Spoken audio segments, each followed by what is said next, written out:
Hello student, I am Vijay Vishwakarma. I have introduced chemistry lab practicals, introduction of practical syllabus in engineering chemistry. I am Vijay Kumar Vishwakarma, working as a lab assistant in SIRT College Bhopal. आज मैं आपको chemistry engineering chemistry का जो practical है practical syllabus के बारे में बात करूंगा। तो आप देखिएगा, मैं आपको अगली स्लाइड पे मतलब अपन प्लान देखेंगे कि अपन plan of presentation, introduction of syllabus, अपन सिलेबस के बारे में पूरा पढ़ेंगे, एक्सपेरिमेंट बाय डिस्क्रिप्शन पढ़ेंगे, advantage of each and every experiment के बारे में बताऊंगा, and required material each and every experiment, और चौथा क्या होगा, पांचवा मेथड ऑफ ईच एक्सपेरिमेंट। देखिए, introduction of syllabus. To determine the alkalinity of given water sample containing OH ions and carbonate ion using NY50 HCl या H2SO4। दूसरा experiment है आपके प्रैक्टिकल पे, to determine the total hardness of water sample using EDTA solution by complexometry titration. तीसरा क्या है, to determine rate of change of viscosity with temperature of lubricant oil by Redwood viscometer number 1। चौथा क्या है, to determine rate of change of viscosity with temperature of lubricant oil by Redwood viscometer number 2। To determine the flash and fire point of given oil sample bye एवल close cup apparatus। Six practical होगा आपका, to determine the flash and fire point of given oil sample by Pensky Martin close cup apparatus। Seventh practical होगा, to determine the flash and fire point of given oil sample by Cleveland open cup apparatus। आठवां क्या, to determine the moisture content of coal through proximate analysis, and नौवां होगा, to determine ash content of coal through proximate analysis. And tenth practical है आपका, to determine volatile matter content of coals through proximate analysis. ये आपका whole syllabus है आपके practical का। हमको अपने इंजीनियरिंग केमिस्ट्री के फर्स्ट ईयर पे आपको ये प्रैक्टिकल करने होंगे, है ना। अगली स्लाइड देखिए, ये देखो एक्सपेरिमेंट नंबर 1। ठीक है, एक्सपेरिमेंट नंबर 1 क्या है अपना, to determine the alkalinity of given water sample containing OH ions and carbonate ion using NY50 HCl sulphuric acid. Actual में ये जो प्रोसेस है, ये जो प्रैक्टिकल है, ये एक टाइट्रेशन मेथड है। इसमें क्या होता है कि अपन एक टाइट्रेशन में क्या होता है कि अपन को एक नोन वैल्यू होती है जिसकी मदद से अपन अननोन वैल्यू को निकालते हैं। तो इसमें अपन क्या यूज कर रहे हैं नोन वैल्यू के रूप में, NY50 HCl का यूज कर रहे हैं, है ना। तो अपन NY50 HCl की मदद से अपन को एल्कलाइन वाटर की एल्कलिनिटी निकालनी है। कोई सा वाटर है जो एल्कलाइन है उसकी एल्कलिनिटी निकालनी है। तो अपन कैसे निकालेंगे, उसमें अपन रिक्वायर्ड मटेरियल यूज क्या क्या होगा। सबसे पहले अपना यूज होगा पिपेट। पिपेट किस पे लगा है, माइक्रो पिपेट पे, है ना। इस पे अपन पिपेट अटैच करके रखे हुए हैं। इससे क्या है कि अपन बहुत सारी प्रैक्टिकल लैब्स में अंदर कॉलेज या अन्य जगह क्या होता है कि अपन जो प्रैक्टिकल करते थे तो अपन ये पिपेट का यूज करते थे, और ये पिपेट को अपन सोल्यूशन को लेना होता था जिसका टाइट्रेशन करना होता है। तो उसको अपन अपने मुंह में लेके शक करते थे। तो क्या होता था कि सोल्यूशन, कभी कभार क्या होता था कि सोल्यूशन अपने मुंह के अंदर आ जाता था जिससे अपने को नुकसान पहुंचता था। इसलिए अपन माइक्रो पिपेट का यूज करेंगे। यहाँ पे अपन यहाँ पे 20 ml माइक्रो पिपेट होगा जिसको हम 20 ml सोल्यूशन लेंगे इस पे, है ना। ये क्या है, कोनिकल फ्लास्क है और ये दो सोल्यूशन है। क्या है, एक NY50 का HCl बना हुआ है और एक क्या है, एल्कलाइन वाटर है। ये एल्कलाइन वाटर है, ये NY50 का HCl है। ये क्या है अपन ब्यूरेट, ब्यूरेट में हमेशा क्या करेंगे अपन, जो नॉन वैल्यू वाला सोल्यूशन है उसको फिलअप करेंगे, है ना। इसकी टोटल क्वांटिटी होती है 50 ml, 50 ml तक फिलअप करेंगे, ठीक है। और ये जो यूज कर रहे हैं ये क्या है, ये ब्यूरेट स्टैंड है, ठीक है। और ये दो अपन इंडिकेटर यूज करेंगे इसमें। इंडिकेटर का यूज मेनली क्या होगा कि इंडिकेटर अपने को शो करेगा कि अपने रिएक्शन हो रही है और ये कलर देगा, ठीक है। तो इंडिकेटर अपन यहाँ पे यूज करेंगे फिनोप्थिलीन, एंड दूसरा यूज करेंगे क्या, मिथाइल ऑरेंज। और ये क्या है अपना फनल है। फनल से क्या करेंगे अपन, ब्यूरेट में जब अपन क्या करेंगे सॉल्यूशन भरेंगे तो इसको ब्यूरेट अपन फनल का यूज कर लेंगे, ठीक है। ये क्या है अपना, ये कोनिकल फ्लास्क है, इस पे अपन सॉल्यूशन लेंगे, है ना, जिसकी वैल्यू इसमें क्या लेंगे अपन, एल्कलाइन वाटर लेंगे, ठीक है। अपन क्या करेंगे सबसे पहले इस पे अपन अपन पिपेट से क्या लेंगे, एल्कलाइन वाटर जो अपना बना हुआ है ये, इसमें से अपन क्या लेंगे, ये जो है पिपेट की मदद से अपन 20 ml क्या लेंगे, अल्कलाइन वाटर लेंगे। अल्कलाइन वाटर लेने के बाद इसमें फनल कोनिकल फ्लास्क में लेंगे, इसमें फिनोप्थिलीन लेने के बाद इसमें फिनोप्थिलीन की 1 से 2 बूंद क्या ड्रॉप इसकी क्वांटिटी लेंगे, 1 से 2 ड्रॉप्स। और जैसे ही अपन अल्कलाइन वाटर में 1 से 2 ड्रॉप फिनोप्थिलीन की डालेंगे तो देखेंगे कि कलर क्या हो जाएगा इसका, गुलाबी पिंक कलर हो जाएगा, मतलब इसमें हाइड्रोक्सी आयन है ना। और फिर जब टाइट्रेट करेंगे अपन और इस पे अपन क्या भर देंगे, HCl भर देंगे, ब्यूरेट पे क्या भर देंगे, HCl 50 ml। और फिर जब ये सोल्यूशन मतलब जब फिनोप्थिलीन डाल देंगे इसमें, फिर उसको ब्यूरेट में भरे HCl से जब टाइट्रेट करेंगे तो एक ऐसी वैल्यू आएगी जिस पर जो फिनोप्थिलीन वाला जो विलियन है, मतलब जो पिंक कलर का विलियन बना है, उसका कलर क्या हो जाएगा, जैसे टाइट्रेट करने लगे तो कलर देखेंगे कुछ समय बाद डिसअपियर हो जाएगा। डिसअपियर मतलब कलर उड़ जाएगा, फिर से वही कलर में आ जाएगा अपने जैसे सोल्यूशन पहले था। और फिर जैसे जो कलर डिसअपियर होगा फिर उसको अपन मिथाइल ऑरेंज इंडिकेटर का यूज करेंगे। मिथाइल ऑरेंज की 1 से 2 ड्रॉप डालेंगे तो क्या होगा कि कलर ऑरेंज कलर हो जाएगा, येलो कलर टाइप का हो जाएगा, ठीक है, ऑरेंज कलर। फिर HCl से फिर ट्राइट्रेट करेंगे तो देखेंगे कि कलर अपीयर होने लगेगा, मतलब उस पर बाइकार्बोनेट और कार्बोनेट की प्रेजेंस शो करेगी। और अपन जिस वैल्यू पे कलर आ रहा है ना, डिसअपियर हो रहा है, अपीयर हो रहा है, उस वैल्यू को अपन ब्यूरेट में अपने कॉपी पे लिख लेंगे और फिर कैलकुलेशन की मदद से अपन क्या निकालेंगे, एल्कनिटी निकालेंगे, ठीक है। ये वाला प्रैक्टिकल इतना ही। अब दूसरा प्रैक्टिकल है अपने क्या, to determine the total hardness of water sample using EDTA solution by complexometry titration. ये भी एक टाइट्रेशन की प्रोसेस है। इसमें क्या होता है कि इसमें क्या होगा कि इसमें भी वही इंस्ट्रूमेंट यूज होंगे, बस कुछ सोल्यूशन है जो कि चेंज होंगे। अपन इसमें चेंज क्या करेंगे, एक सोल्यूशन यूज करेंगे बफर सोल्यूशन, एक EDTA, और इसमें क्या हार्डनेस निकालना है तो हार्ड वाटर का यूज करेंगे, और एक में इंडिकेटर यूज होगा, क्या होगा, यूरोक्रोम लैक्टिक, ठीक है। अपन इसमें क्या करेंगे, इसमें नॉन विलियन जो रहेगा अपना क्या रहेगा, EDTA, और अननोन वैल्यू सोल्यूशन के रूप में क्या होगा, standard hard water. Standard hard water को अपन जिसकी नॉन वैल्यू होती है उससे हमेशा क्या किस में रखते हैं, ब्यूरेट पे।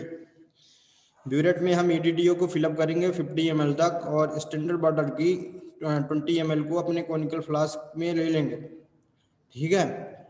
अब यहाँ वापर सोल्यूशन यूज करते हैं क्योंकि जैसे ही अपन इस पे, जैसे EDTA एक एसिड टाइप का है ना, तो ये स्टैंडर्ड वाटर में मिलेगा तो क्या होगा, इसका pH चेंज हो गया, हार्डनेस नहीं निकल पाएगी, इसलिए अपन बफर सोल्यूशन का यूज करेंगे। बफर सोल्यूशन क्या करेगा, बफर सोल्यूशन एक्चुअल में होता क्या है कि इसमें ये क्या करता है, जैसे अपन किसी भी विलियन या किसी सोल्यूशन में से ऐड कर देंगे तो जो जो पहले जो विलियन यूज किए हैं ना, वो विलियन का जो जितना pH था वो उतना ही रहेगा, मतलब उसका कांस्टेंट वैल्यू हो जाएगी, उसका pH चेंज नहीं होगा। तो अपन क्या करेंगे, बफर सोल्यूशन की 2 से 4 ml क्वांटिटी ले लेंगे, हार्ड वाटर में मिला देंगे, जिसके कारण हार्ड वाटर की pH कांस्टेंट हो जाएगा, चेंज नहीं होगा। हार्ड वाटर मतलब इसकी मतलब pH 9 से 10 के बीच pH रहता है, इसलिए हार्ड वाटर माना जाता है, ठीक है। इसको हम पीने के लिए नहीं यूज कर सकते। अब इसमें क्या करेंगे, जैसे ही अपन बफर मिला दिए और हार्ड वाटर में, तो अब उसके बाद अपन यूरोक्रोम ब्लैक टी की 1 से 2 ड्रॉप डालेंगे, तो कलर कैसे हो जाएगा, मतलब थोड़ी से रेड वाइन कलर का आएगा। फिर अपन टाइट्रेट करेंगे किससे, EDTA सोल्यूशन। तो कुछ समय बाद देखेंगे कि ये सोल्यूशन क्या हो जाएगा, ब्लू कलर हो जाएगा। ठीक है, तो जिस पॉइंट पे, ब्यूरेट के जिस पॉइंट पे जो हार्ड वाटर का कलर है वो किस तरह चेंज हुआ है, ब्लू कलर, उसे क्वांटिटी को अपन मेजर कर लेंगे, उसको अपने बुक में अपनी कॉपी में लिख लेंगे। ठीक है, यह प्रोसेस अपन 2 से 3 बार करेंगे। जिस पॉइंट पे वैल्यू सेम आएगी वो हमारी हार्डनेस की वैल्यू होगी, वो हार्डनेस, उस वैल्यू को लेकर अपन हार्डनेस को काउंट कर लेंगे और कैलकुलेशन के द्वारा हार्डनेस निकाल लेंगे। ये हो जाता है अपना क्या, सेकंड प्रैक्टिकल। थर्ड प्रैक्टिकल क्या होगा अपना, थर्ड प्रैक्टिकल अपना क्या है, to determine rate of change of viscosity with temperature of lubricant oil रेड बोर्ड विस्कोमीटर नंबर 1। देखो इसमें क्या होगा, यह है रेड बोर्ड विस्कोमीटर, ये क्या है, रेड बोर्ड विस्कोमीटर नंबर 1, नहीं कहाँ गया,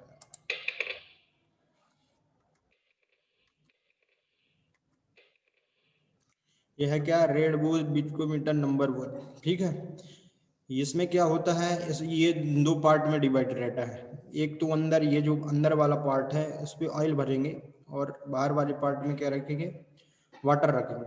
और इससे सप्लाई वायर, ये सप्लाई वायर लगी हुई है, सप्लाई वायर को अपन सीधे करंट सप्लाई करेंगे, जिसके कारण क्या होगा, जिसके अंदर जो वाटर प्रेजेंस है वो हीट होगा। अभी जो इसमें ऑयल डाल लेंगे अपन, इसके अंदर ऑयल रहेगा, इस पे एक नोब लगी होगी जो कि ऑयल को नीचे गिरने से यहाँ पे होल होगा एक। इस वाले जो ये जो सेकंड पार्ट है, ये आउटर मोस्ट पार्ट, ये क्या होगा, इनर पार्ट। इनर वाले पार्ट पे क्या होगा, एक ब्लॉक बना हुआ है जिसके अंदर ऑयल को फिलअप करते हैं। ठीक है, ऑयल रख देंगे और बाहर वाले पार्ट पे अपन रखेंगे वाटर। ठीक है, और ये नोब बंद कर देंगे, ये जो नोब है बंद कर देंगे जिससे पानी गिरे ना। इस पे एक नोब लगी होगी जो कि ऑयल के अंदर, ऑयल वाले ब्लॉक के अंदर एक नोब लगी होगी जिसपे होल है, उसको बंद करने के लिए, है ना। अपन अंदर क्या रखेंगे, ऑयल को भर देंगे। ठीक है, जिसके कारण ऑयल ना गिरे। और फिर क्या करेंगे, इसमें वाटर सप्लाई करेंगे, यहाँ एक ऑयल के अंदर थर्मामीटर लगा होगा और एक वाटर के लिए थर्मामीटर लगा होगा। अपन जैसे ऑयल भरेंगे और वाटर भरेंगे और फिर सप्लाई वायर ऑन कर देंगे। ठीक है, सप्लाई वायर ऑन कर देंगे तो करंट सप्लाई होगा, ये हीट होगा, अंदर पानी गर्म होगा, पानी किसको गर्म करेगा, ऑयल को गर्म करेगा। ठीक है, अब अपन देखेंगे दोनों में थर्मामीटर लगा हुआ है तो क्या होगा कि दोनों का टेम्परेचर देख लेंगे, टेम्परेचर कितना कितना है ना, ऑयल का और वाटर दोनों का टेम्परेचर थर्मामीटर में देख के अपन चेक कर लेंगे। फिर क्या करेंगे कि अपन क्या करेंगे कि दोनों का, ऑयल एंड वाटर का टेम्परेचर जैसे ही सेम आता है, हमारे पास एक स्टॉक वॉच भी रहेगी। ठीक है, जैसे ऑयल और वाटर का टेम्परेचर सेम होता है तो अपन क्या करेंगे, जो अंदर वाले ब्लॉक की नोब लगी हुई है जो कि ऑयल को गिरने से रोक रही है, नीचे अपन एक कॉनिकल फ्लास्क रख लेंगे जो कि छोटा वाला होगा, जिसपे 20 ml अपन को ऑयल भरना होगा। ठीक है, जैसे ही दोनों का टेम्परेचर, थर्मामीटर का टेम्परेचर सेम होता है, अपन क्या कर लेंगे, नोब खोलेंगे, है ना, और स्टॉप वॉच चालू कर देंगे। स्टॉप वॉच चालू करने के बाद देखेंगे कि 20 ml भरने में, 20 ml भरने में कितना टाइम लग रहा है उसे नोट कर लेंगे, यह दो। और फिर ये नोट कर लिए 20 ml भरने में कितना टाइम लगा, नोट कर लेंगे, एक वैल्यू हो गई। फिर अपन दोबारा यही प्रोसेस करेंगे, दोबारा प्रोसेस में क्या क्या टेम्परेचर बढ़ाएंगे अपन, वाटर एंड ऑयल का दोनों का टेम्परेचर बढ़ाएंगे। दोनों का जैसे अपन 60 पे नोट, दोनों की वैल्यू सेम थी, ऑयल और वाटर की टेम्परेचर सेम था, उस पर अपन मेजर किए तो हमारी वैल्यू जो भी आई है ना, XYZ। और फिर अब 65 डिग्री सेंटीग्रेड पर दोनों की वैल्यू, मतलब वाटर एंड ऑयल की दोनों की सेम है, उस वैल्यू पर अपन फिर से रीडिंग लेते हैं। जैसे ही 65 डिग्री सेंटीग्रेड पर टेम्परेचर दोनों का हुआ, अपन नोब खोले, ऑयल गिनने लगा, 20 ml भरा और टाइम नोट कर लिया। ठीक है, कितने टाइम में 20 ml भरा वो नोट कर लेंगे। फिर 65 के बाद 70 पे नोट करेंगे। 70 पे नोट करने के बाद देखेंगे कि कितना टाइम लगा, है ना, और 20 ml बनने कितना टाइम लगेगा। ये 3 क्वांटिटी नोट कर लेंगे और देखेंगे कि कितना वैल्यू आई। फिर इन दोनों वैल्यू को टेम्परेचर एंड टाइम के साथ ग्राफ प्लॉट करेंगे। ठीक है, तो देखेंगे कि जैसे जैसे टेम्परेचर बढ़ रहा था तो ऑयल कम टाइम में मतलब 20 ml फिलअप हो जा रहा था। तो इससे पता चलेगा कि जैसे जैसे टेम्परेचर बढ़ रहे हैं तो ऑयल की मतलब ऑयल का फिलअप होने की वैल्यू जल्दी हो रही, मतलब टाइम कम लग रहा है, क्योंकि ऑयल की विस्कस जो है कम हो गई। मतलब विस्कोसिटी आप जानते ही होंगे, विस्कोसिटी क्या होती है। विस्कोसिटी कोई ऑयल हो गया या कोई लुब्रिकेंट ऑयल हो गया या कोई वाटर हो गया, है ना, तो उसमें क्या होता है कि शहद हो गया, इनमें क्या है, विस्कस है। विस्कस मतलब इसमें गाढ़ापन है। गाढ़ापन किसके कारण है कि जो ऑयल है तो उसमें बहुत सारे मॉलिक्यूल हैं जो कि आपस में एक केमिकल बॉन्ड द्वारा कनेक्ट है, जिसके कारण वो विस्कस हो रहा है ना, क्योंकि उनके बीच में केमिकल बॉन्ड है। तो केमिकल बॉन्ड को कैसे अपन क्या कर सकते हैं, तोड़ सकते हैं। तो कैसे तोड़ेंगे, टेम्परेचर बढ़ा के, जैसे जैसे इंक्रीज करेंगे तो टेम्परेचर बढ़ेगा, बॉन्ड क्या होंगे, ढीले पड़ेंगे, और ढीले पड़ने के बाद कुछ समय आएगा टूट जाएंगे, जिसके कारण क्या विस्कस कम हो जाएगी। इसलिए अपन क्या इस इंस्ट्रूमेंट की मदद से क्या कैसे विस्कोसिटी का मेजर कैसे करते हैं, टाइम एंड टेम्परेचर की मदद से, कि कितना टेम्परेचर बढ़ाएं, कितना टाइम लगा ऑयल को, मतलब इसमें विस्कोसिटी क्या हो गई, कम हो गई, है ना। तो ये रेडवुड विस्कोमीटर से अपन ये यूज करेंगे, इसमें अपन 2D ऑयल का विस्कोसिटी निकालेंगे। इसी तरह एक और प्रैक्टिकल इसी का, मतलब इसमें तो पतला ऑयल का निकालते हैं, और रेडवुड विस्कोमीटर नंबर 2 में ये वाले प्रैक्टिकल में अपन क्या गाढ़े ऑयल का निकालेंगे क्या विस्कोसिटी। ठीक है, इसमें भी वही प्रोसेस रहेंगे, सेम टू सेम, है ना। ये हो गया एक्सपेरिमेंट नंबर 3 और 4 की सेम ही हैं दोनों। अब अपन करते हैं क्या 5th नंबर प्रैक्टिकल बता दो। ये देखो, इसमें क्या एक्सपेरिमेंट नंबर 5, इसमें क्या करेंगे, to determine the flash and fire point of given oil sample by Abel closed cup apparatus। ये है एबल क्लोज्ड कप apparatus। ये 2 ब्लॉक में भी बटा रहता है। ये भी इसमें एक ब्लॉक पे क्या है, ये वाला ब्लॉक है, जिसमें अपन क्या करते हैं, फ्लैश एंड फायर पॉइंट निकालते हैं। Flash fire point, flash point वह होता है, वह मिनिमम टेम्परेचर जिस पर किसी ऑयल में क्या फ्लेम आने लगती है, मतलब थोड़ी सी चिंगारी टाइप की निकलने लगती है, तो उसे बोला जाता है फ्लैश पॉइंट। फायर पॉइंट ऐसा टेम्परेचर वह है मिनिमम टेम्परेचर जिस पर ऑयल क्या होता है, जलने लगता है, उसे फायर पॉइंट बोलते हैं। तो अपन इस वाले इंस्ट्रूमेंट की मदद से क्या निकालेंगे, किसी भी, हाँ, मतलब किसी भी ऑयल नहीं, जो थिक थिक ऑयल है ना, उसकी थिक मतलब जो पतले ऑयल है, जैसे तारपीन ऑयल एंड मिट्टी का तारपीन ऑयल, मिट्टी का तेल, पेट्रोल, डीजल, ये क्या है, वेपराइज ऑयल है। ये एयर के कांटेक्ट में क्या हो, वेपराइज हो जाते हैं। तो इसमें इस वाले इंस्ट्रूमेंट की मदद से अपन क्या करेंगे, ये पतले ऑयल जैसे मिट्टी का तेल, kerosene and petrol and diesel है, उनकी क्या निकालेंगे, फ्लैश एंड फायर पॉइंट। इस वाले सिस्टम में अपन क्या क्या यूज करेंगे, ये वाली स्ट्रिप है, ये स्ट्रिप है, मोमबत्ती एंड माचिस, और ये ऑयल। जैसे अपन इसमें हमारे यहाँ जो लैब है, लैब में ये वाला ऑयल है, क्या है, ये मिट्टी तेल या घास लेट ऑयल। तो अपन ये जो इंस्ट्रूमेंट है 2 पार्ट में डिवाइड रहता है, और एक इसमें एक ये ब्लॉक, फर्स्ट ये आउटर मोस्ट ब्लॉक एंड अंदर होता है इनर ब्लॉक्स। ये इनर ब्लॉक्स में क्या रहती हैं, ये इनर ब्लॉक में अपन क्या भरते हैं, ऑयल भरते हैं। इस वाले ब्लॉक में ऑयल भरते हैं, और इसमें क्या भरते हैं, वाटर भरते हैं। इसमें ये जो है, इसमें वाटर भरेंगे, इससे भर जाएगा वाटर, और इसमें मिट्टी का तेल भर देंगे। ठीक है, अपन स्ट्रिप, ये स्ट्रिप है, स्ट्रिप ले लेंगे 2-4, इसमें से स्ट्रिप को आधा आधा तोड़ लेंगे और पतला कर लेंगे। स्ट्रिप को मोमबत्ती निकाल लेंगे, माचिस से जला के रखेंगे, अपन यहाँ थर्मामीटर लगा रहता है, एक वाटर में थर्मामीटर लगा रहता है और एक कहता है ऑयल में, ठीक है। ऑयल नहीं, वाटर भी नहीं लगाते अपन, ऑयल वाले में लगा लेते हैं, क्योंकि वाटर का तो एक फिक्स टेम्परेचर रहता है, 100 डिग्री सेंटीग्रेड से ऊपर नहीं जाएगा वो।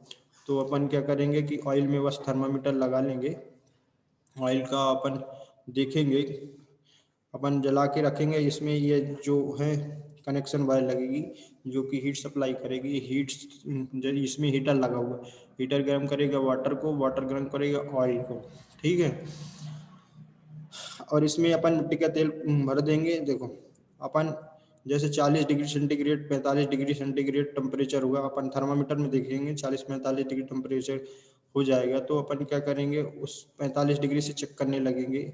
स्टिप मतलब अपन मोमबत्ती जला लेंगे और स्टिप को थोड़ी सी पतली करके उसको जलाएंगे और यहाँ पे ले जाएंगे, है ना। ये स्टेयर लगा है, स्टेयर का यूज क्या करेंगे, स्टेयर क्या करेंगे, जैसे अपन वाटर के थ्रू जो ऑयल ऑयल हीट हो रहा है तो स्टेयर करेगा, ऑयल एक्चुअल में साइड साइड में गर्म होगा, बीच में गर्म नहीं हो पाएगा। तो स्टेयर को पर राउंड अप कर देंगे तो क्या होगा कि मिल जाएगा ऑयल पूरा, तो सभी जगह सप्लाई बराबर जाएगी, मतलब बराबर हीट होगा। तो यहाँ पे एक इंस्ट्रूमेंट अपन यहाँ पे ओपन करने ये जलती हुई स्ट्रिप ले जाएंगे और रखेंगे और थोड़ी सी ओपन करेंगे, ये जो लगा हुआ है इसको स्ट्रिप से खींचेंगे और वहाँ पास वेपर निकलेगा, उसको देखेंगे कि आ रहा है फ्लैश की नहीं आ रहा। फ्लैश कैसे पता चलेगा, स्ट्रिप में थोड़ी सी चिंगारी टाइप की फेंकेगा, थोड़ी सी फ्लेम बढ़ेगी तो वो फ्लैश हो जाएगा। उस टेम्परेचर यदि आता है तो अपन नोट कर लेंगे, टेम्परेचर थर्मामीटर में देखें कितने डिग्री पे फ्लैश आया है, और फिर उसके बाद 10-15 डिग्री मतलब 5 से 10 डिग्री सेंटीग्रेड बढ़ा तो थोड़ी देर बाद क्या आ जाएगा, फायर आ जाएगा। तो फायर में क्या होगा, ऑयल वो लगे मतलब स्ट्रिप जलती ही रहेगी, है ना। तो पता चल जाएगा वो फायर पॉइंट है, ठीक है। इस वाले प्रैक्टिकल में इसमें अपन अपने पास 3 इंस्ट्रूमेंट है, एक एवेल क्लोज्ड का, एक नस्की मार्टिन ऑपरेटस और एक है क्लीवलैंड ओपन कप। इन तीनों इंस्ट्रूमेंट से अपन फ्लैश एंड फायर पॉइंट निकालते हैं, बस डिफरेंस यही रहता है कि में मीडियम चेंज रहता है एंड ऑयल जो रहता है वो डिफरेंट टाइप की ऑयल का यूज किया जाता है अलग अलग इंस्ट्रूमेंट में, ठीक है। अब अपन पढ़ेंगे क्या, experiment number 6 to determine to flash and fire point to given oil simple Dusky Martin. देखो डस्की मार्टिन में मैंने फिगर अटैचमेंट किया है, इसमें ये स्टेयर लगा होता है, स्टेयर क्या करता है ऑयल को मिक्सअप करने के लिए यूज किया जाता है। स्टेटर है, स्टेटर से अपन क्या करेंगे, राउंड अप करेंगे जिसके कारण वेपर बाहर निकलेगी। अभी क्लोज रहता है, स्टेयर क्या करता है, ये जो ऑयल की वेपर जो प्रोड्यूस होती है उसको क्लोज करता है, मतलब बाहर नहीं निकलने देगा, इन्वायरमेंट के कनेक्ट में नहीं आने देता, ठीक है। इसमें ऑयल कप लगा है, ये ऑयल कप है जिसपे ऑयल भरते हैं। इसमें हीटर रहता है, इसमें हीटर लगा रहता है,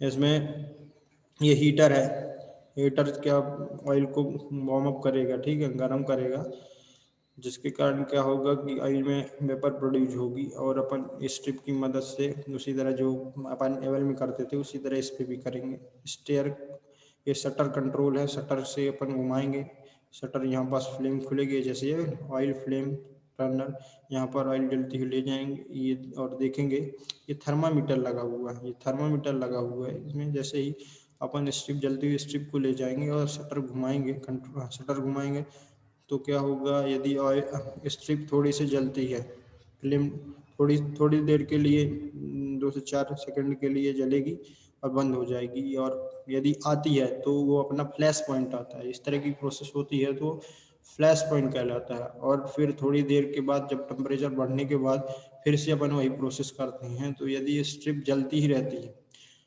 अपनी नॉर्मल स्ट्रिप जो जलती है उससे अधिक फ्लेम के साथ यदि स्ट्रिप जलने लगती है तो वो अपना क्या कहलाता है, फायर पॉइंट। उस फ्लैश एंड फायर पॉइंट के टेम्परेचर को अपन नोट कर लेते हैं। इस प्रोसेस इसमें हमेशा अपन टूटी ऑयल का यूज करेंगे, है ना। इस वाले इंस्ट्रूमेंट में अपन नस्की मार्टिन ऑपरेटस है, इसमें अपन हमेशा टूटी ऑयल का यूज करेंगे, ठीक है। ये होगा 6 नंबर पर। फिर इसी तरह क्लीवलैंड, ये क्लीवलैंड ओपन कप, इसमें एक थर्मामीटर, इसको अब डायरेक्ट सप्लाई हीट होती है, इसमें डायरेक्ट सप्लाई, इसमें हमेशा गाड़ी ऑयल का यूज किया जाता है, जैसे 40 ऑयल हो गया अपना, 40 ऑयल जो 4 व्हीलर के इंजन में यूज करते हैं, उसका फ्लैश एंड फायर पॉइंट निकालना है। तो इसमें भी वही प्रोसेस है, ये स्टेयर लगा है, ये ऑयल को क्या करेंगे हम पूरा मिक्सअप करने के लिए इसमें थर्मामीटर लगा देंगे, ठीक है।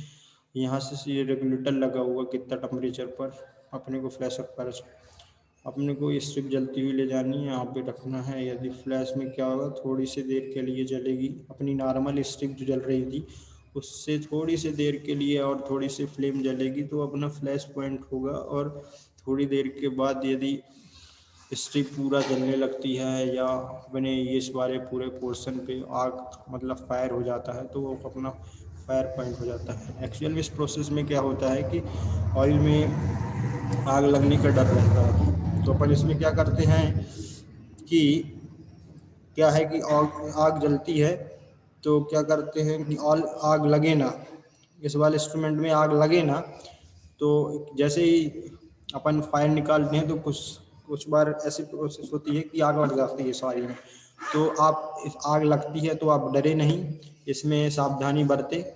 क्या है कि अपन जैसे आग लग जाती है तो अपन क्या करेंगे, ये जो थर्मामीटर लगा इसको निकालें और आपके पास कॉपी या बुक रखी है तो इसको ढक दें, जिसके कारण क्या होगा कि ऑक्सीजन की सप्लाई नहीं हो पाएगी और आग जलना बंद हो जाएगी। इस वाले इंस्ट्रूमेंट में अपन ऐसे फ्लैश एंड फायर पॉइंट निकालेंगे।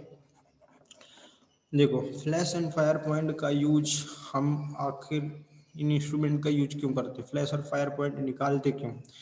तो फ्लैश और फायर पॉइंट निकालने का सबसे अच्छा अपने को ये बेनिफिट है कि अपन बहुत सारी कंपनियों में काम करते हैं या कहीं भी अपन मशीन का यूज करते हैं, अपन गाड़ी चलाते हैं, तो इसमें हमेशा इन ऑयल का यूज करते ही। तो अपने को पता होना चाहिए कि फ्लैश एंड फायर पॉइंट क्या होता है, जिसके कारण अपन क्या अपने वाहनों को अपनी मशीनों को जलने से बचा सकते हैं।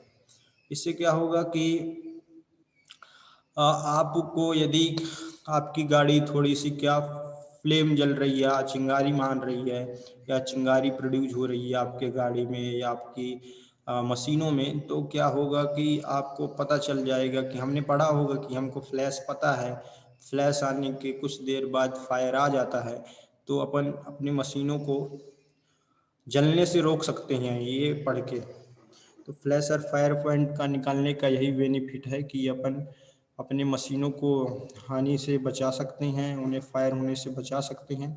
इसलिए हम हमेशा इंजीनियरिंग में फ्लैश एंड फायर पॉइंट का को पढ़ते हैं, निकालते हैं, है ना।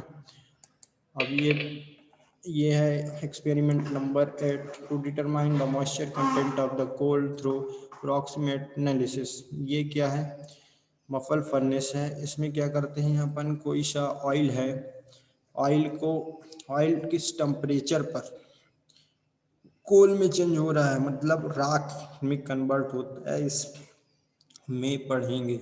में अपन ऑयल रख देंगे, क्रूशियल एक क्रूशियल टाइप की एक इंस्ट्रूमेंट होगा, उस पर ऑयल रख देंगे और उसको हीट करेंगे तो पता चलेगा कि कितने टेम्परेचर पे ये क्या हो रहा है, कोक में कन्वर्ट हो रहा है, चल रहा है।